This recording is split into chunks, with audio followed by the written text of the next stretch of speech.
கோவில்பட்டி நகரத்துலேயும் சுற்றுப்புற நகர்ப்பகுதியிலையும் ஆக்கிரமிப்புகள் நிறையா இருக்குது. நிரந்தர ஆக்கிரமிப்புகளை பற்றி ஏற்கனவே கோர்ட்டில் வழக்கு பெண்டிங் இருக்குது. இதுக்கிடையில் தற்காலிக ஆக்கிரமிப்பில் அகற்றணும்னு சொல்லி 5வது ஒன்றும் சமூக ஆர்வலரும் கடந்த 3 ஆண்டு காலமாக போராடிட்டு வரோம்.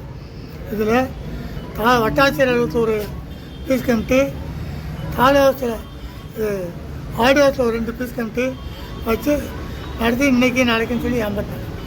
கடைசியாக கடந்த 2 வாரத்துக்கு முன்னால் ஒரு பீஸ் கமிட்டி வந்து 9ஆம் தேதி எல்லா தற்காலிக ஆக்கிரமிப்பும் அகற்றப்படும் சொல்லி ஆடியோ உறுதியளித்து பீஸ் கமிட்டியில் வந்திருந்த எல்லா அதிகாரிகளும் கையெழுத்து போட்டாங்க.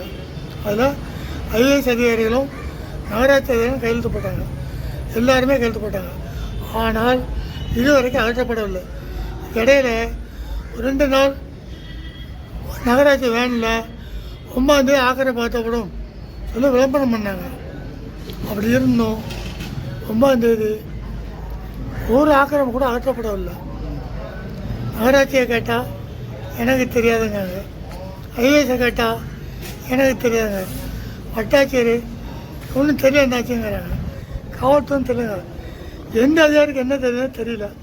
அதை வேலை விட்டு வந்து இன்றைக்கி 5ஆம் சார்பாகவும் சமூக சார்பாகவும் சங்கலிங்க நான் காத்திருப்பு போராட்டத்தில் உட்காந்துருக்கேன்.